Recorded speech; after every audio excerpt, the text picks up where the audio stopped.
Hey guys, how's it going? We're in Ridgewood, New York, and this is the Kitchen Bike Mechanic back again. Except this time I'm not in my kitchen. I'm at my desk today. Just figured I'd make a quick video today because I got something in the mail. I'm building up a new frame, an S-Works SL4, and kind of assembling components for it. I'm sure you saw the S-Works carbon seat post video, so naturally to finish the kit out, I was going to get a set of these, which is the S-Works shallow bend carbon fiber road bar.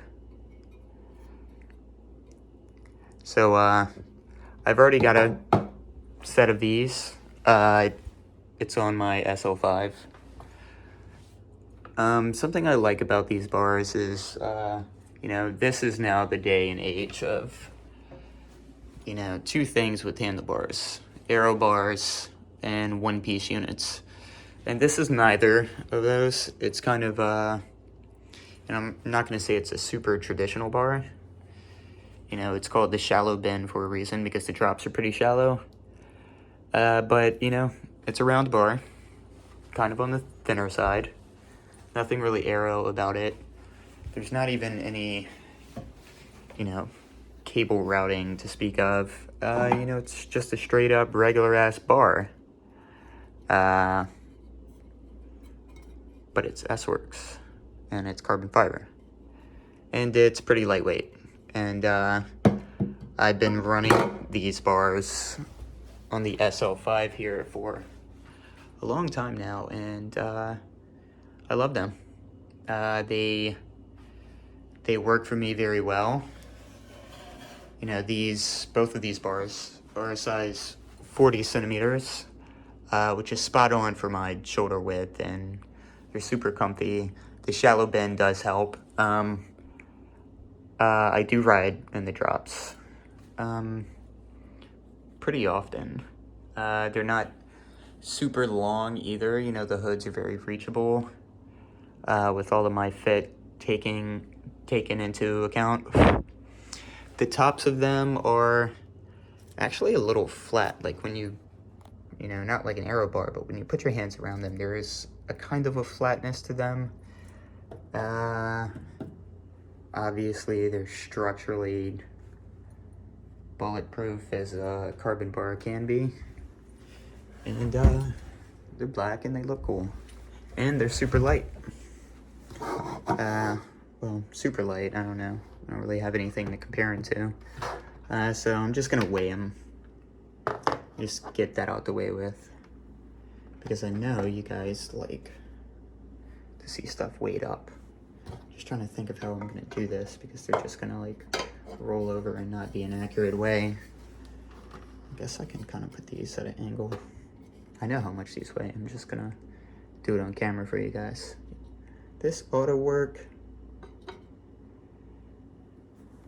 Yep, there they go. 194 grams. So they're pretty light. They're a good bar. You can see they're kind of flat in the front.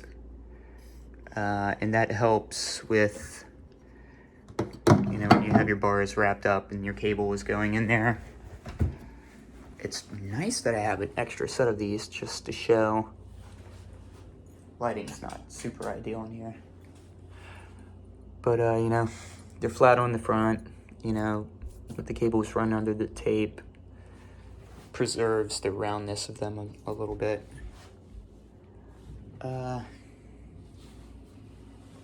So S-Works has a bunch of different handlebar models, none of which I'd be super interested in. They obviously have the Aerofly. They have 2 generations of that. They have a few alloy options as well. Damn, I wish I had it out right now, but I have an alloy specialized bar that's identical in geometry to this thing, and it's a 40 centimeter as well. They also have the new Revol Alpinist cockpit, which is probably the only other S-Works bar that I'd consider getting. I'd imagine that's pretty light, and I know, I set my handlebars up the same exact way every time now. So, you know, if it was 40 centimeters wide and the stem was 100 millimeters, you know, I'd get one of them. But they're $600. And these S-Works bars certainly aren't cheap, you know, but, you know, they're pretty cool. Let me get in on some details here. Got some torque specs here for a 4-bolt system. Torque spec is 4 to 5 Newton meters for a 2-bolt system. You know, I appreciate how they included that because, you know, the stem I'm gonna run this on is an S-Works stem. It is a 4-bolt system. So I appreciate them throwing that in there for you. S-Works stem has its own torque spec on the underside of it. I'd imagine it's the same. Interestingly enough, you know, I got these bars a while ago. They don't have the same information printed on the back of them. I don't know if this is a newer model run of this, but yeah, it's odd. Got little holes in there. I'm guessing that's for like Di2 junction box setups. If you need that's there. Yeah, these bars are rad. Super light. You know, I just like a regular ass, round, lightweight bar. You know, I do play around with the angling sometimes. So I kind of didn't want a one-piece setup. Yeah, I guess that's pretty much it, you know. This was just going to be a quick video about how much I like, you know, these S-Works shallow bend carbon bars that I've been running for a while. So much so that I got a second pair. You know, I'm really trying to think of like what I would get as an alternative to this. You know, maybe I would go for those super tricked out Revol Alpinist bars. They're probably lighter. You know, but that's only if I'm super convinced of my fits, and I kind of am, so I'd consider it. You know, Zip makes some good lightweight carbon bars that are kind of just, you know, good old-fashioned round bar. I'd consider that, you know. But the thing with these, like, finishing kit items, at least with me, you know, I'm kind of a stickler for aesthetics, so, you know, the stuff's got to match, you know. And I've got the S-Works post on the SL4 already. So, yeah. I'm genuinely searching my mind to find any criticisms that I have of these bars. And, you know, ergonomically, they're perfect for my hands.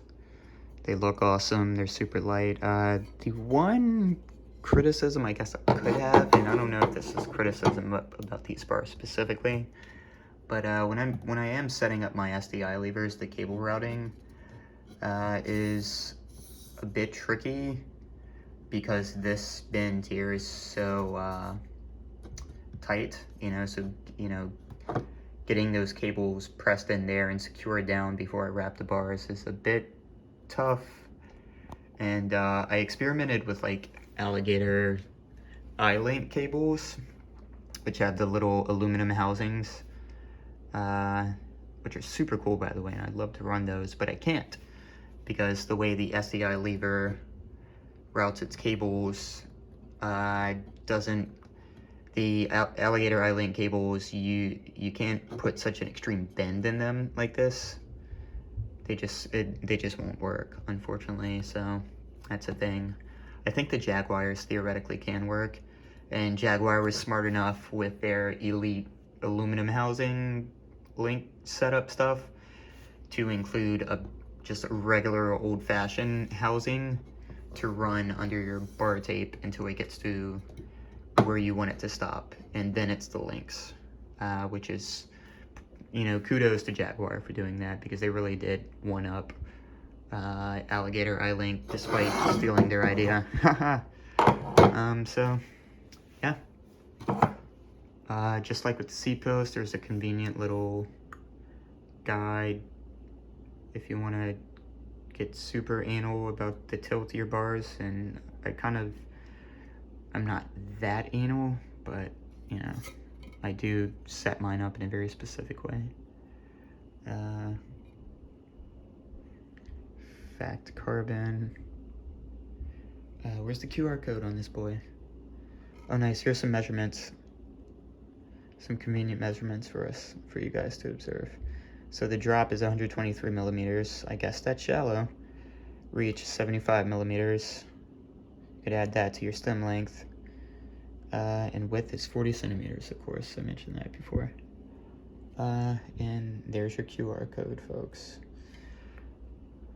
I guess we live in the future. Land of us being augmented biotech organisms, where we can just pull our phone out and it's an extension of our consciousness, and we are all gods and have computers in our pockets. That's another video. That's another channel even. So yeah, guys, thanks for watching my video about S-Works shallow bin carbon road bike bars. I would highly recommend them. They are certainly expensive, not as much as you know, one-piece tricked out fully integrated aero unit, but if you like a good old-fashioned round bar that's lightweight, it's made of carbon, looks cool, it's S-Works and matches your bike, there's your guy. Do you have anything to say about this, Mama? Nope. Okay. Well, I'm gonna get right to work fitting these to the new build. So have a good one, guys.